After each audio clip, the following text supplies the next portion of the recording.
नमस्कार, मैं डॉक्टर राजकुमारी शर्मा आज आपके समक्ष एईसी की दूसरी अ, हिंदी बी औपचारिक लेखन के बारे में बात करूंगी और औपचारिक लेखन में भी मैं प्रथम इकाई के अंतिम एक तरह से शीर्षक पर बात करने जा रही हूँ जिसका मुख्य रूप इस प्रकार से है। शीर्षक का नाम है विज्ञप्ति। विज्ञप्ति से तात्पर्य है कि हम किसी भी तरह की जानकारी, सूचना या दिशा निर्देश जब हम देते हैं तो हम विज्ञप्ति का प्रयोग करते हुए दिखाई देते हैं।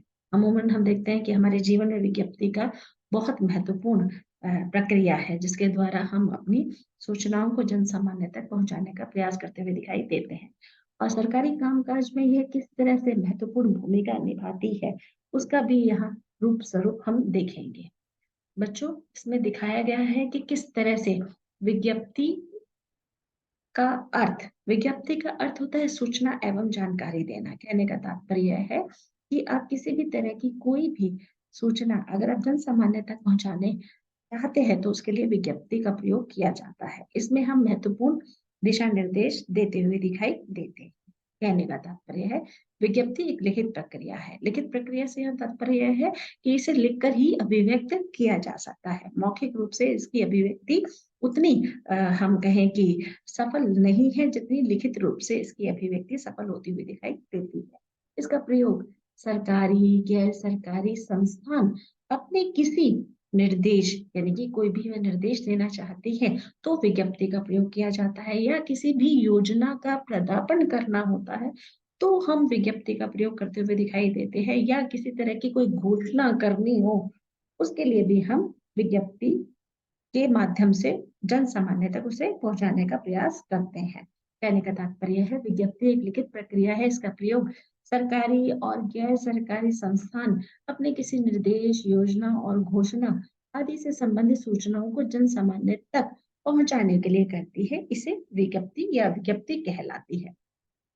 विज्ञप्ति का जो प्रारूप है वह किस प्रकार से होना चाहिए? विज्ञप्ति बहुत संक्षिप्त में होनी चाहिए। इसका पहला नियम यही कहलाता है कि विज्ञप्ति बहुत ही ज्यादा संक्षिप्त में होनी चाहिए। उसमें महत्वपूर्ण बिंदुओं का यहाँ पर प्रयोग दिखाया गया है। सर्वप्रथम रूप में हम देखेंगे कि जब भी आप विज्ञप्ति लिखते हैं किसी कार्यालय या संस्थान के माध्यम से तो सर्वप्रथम रूप में आपको कार्यालय का नाम लिखना होगा, या आप संस्थान या प्रतिष्ठान से संबंधित कोई विज्ञप्ति जारी करते हैं तो उसमें आप प्रतिष्ठान और संस्थान या संस्था का नाम एवं पता वहां पर लिखते हुए दिखाई देते हैं। दूसरे तत्व में हम देखते हैं कि उसका पत्रांक एवं तिथि आनी चाहिए, यानी कि हम देखते हैं हर एक फाइल का नंबर होता है। सरकारी कामकाज में या संस्थानों में हम इसका प्रयोग अधिकतम देखते हुए दिखाई देते हैं कि हम सर्वप्रथम रूप में उस फाइल नंबर को वहां पर लिखते हुए दिखाई देते हैं, और वहां पर उस तिथि का भी जिस दिन उसे निर्धारित किया जाता है, जिस दिन उसे लागू किया जाता है, उस दिन उसकी तिथि भी वहां पर सर्वप्रथम रूप में आनी चाहिए। शीर्षक यानी कि आप किस विषय के आधार पर अपनी विज्ञप्ति एक तरह से देने जा रहे हैं। अब इसमें यहाँ पर बहुत सारी चीजों का पदार्पण आते हुए दिखाई देता है। आपकी किताबों के माध्यम से या अनेक प्रकार के गूगल पर वीडियोस में आपको ये देखने को मिलता है कि विज्ञप्ति अलग अलग प्रकार से होती है। जैसे विज्ञप्ति सामान्य रूप में हम देखें तो कार्यालय या संस्थान से संबंधित होती है। दूसरे रूप में हम देखें तो कई जगह विज्ञप्ति को एक तरह से विज्ञापन के रूप में भी अंकित कर दिया गया है, पर अमूमन हम देखते हैं कि जब कार्यालय या संस्थान की बात आती है तो उसमें विज्ञापन का वहां पर कोई जिक्र नहीं आता हुआ दिखाई देता है।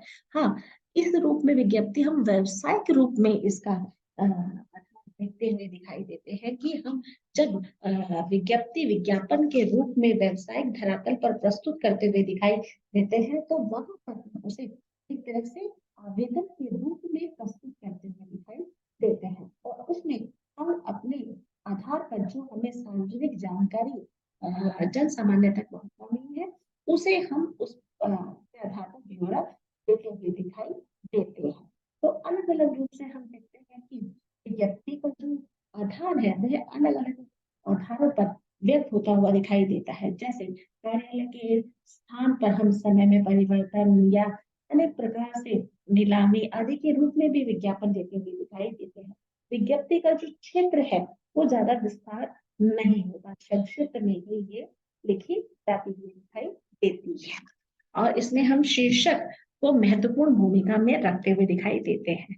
अंतिम और ये है कि आप जैसे ही विषय के बाद अपनी सूचना वहां पर रखते हुए दिखाई देते हैं, तो अंत में आप प्रेषक का नाम एवं पद भी लिखते हुए दिखाई देते हैं। तो विज्ञप्ति हम देखते हैं अनेक प्रकार से दिखाई देती है कि जैसे आप किसी सूचना के आधार पर, या आप देखते हैं किसी मतलब आवेदन के स्तर पर भी हम देखते हैं कि विज्ञप्ति कॉलेज, संस्थान, संस्था एक तरह से अभिव्यक्त करती हुई दिखाई देती है। तो उस रूप में हम देखते हैं विज्ञप्ति हमारे जीवन में महत्वपूर्ण भूमिका निभाती है, यानी कि कार्यालय में इसका मुख्य जो रूप है वह दर्शाता हुआ दिखाई देता है। विज्ञप्ति का मुख्य उद्देश्य, पहला उद्देश्य है सूचना देना।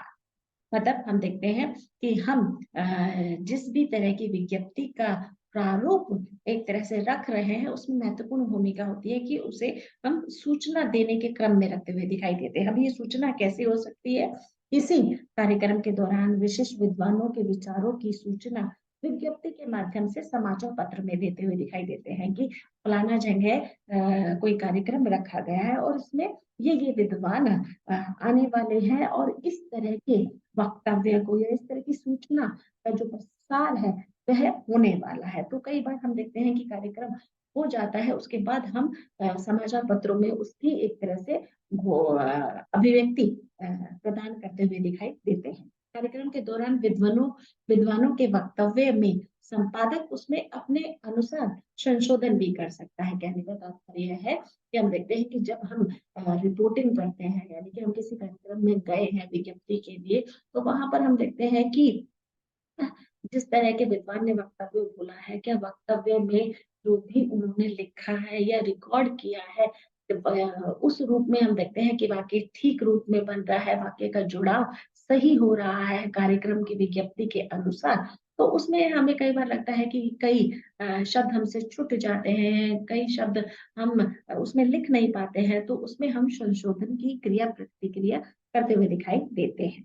पर हम देखते हैं व्यवसायिक संस्थान द्वारा प्रस्तुत विज्ञप्ति में संपादक कोई भी किसी भी प्रकार का संशोधन नहीं कर सकता। यानी कि व्यवसाय के रूप में, विज्ञापन के रूप में हम देखते हैं कि अगर अपनी किसी वस्तु का प्रचार प्रसार करने के लिए उन्होंने एक पूरा तरह से विज्ञप्ति तैयार की है और वही विज्ञप्ति वो एज इट इज छपवाना चाहते हैं, तो उसमें संपादक चाहकर भी कुछ संशोधन नहीं कर सकता, क्योंकि जो भी संशोधन होगा वह जो सूचना दे रहा है, जो व्यावसायिक रूप से विज्ञप्ति दे रहा है, वही उसमें संशोधन या सुधार कर सकता है।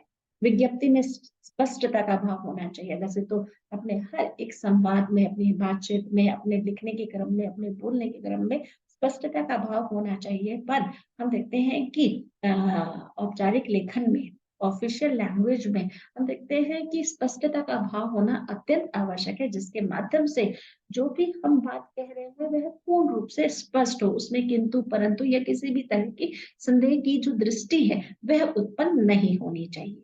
अंतिम है इसमें कि विज्ञप्ति संक्षिप्त में लिखी होनी चाहिए, मतलब किसी भी तरह में तो उसका विस्तार नहीं होना चाहिए, वह हमेशा संक्षिप्त में होनी चाहिए, क्योंकि जो भी आप सूचना देना चाह रहे हैं किसी भी रूप में, चाहे अधिकारी के रूप में या प्रेस के रूप में, या आप समाचार पत्रों में, या आप बुलेटिन में, या अन्य रूपों में आप सूचना जिस भी रूप से पारित करना चाहते हैं उसमें आप लिखित रूप से अपनी अभिव्यक्ति दर्ज करानी चाहिए।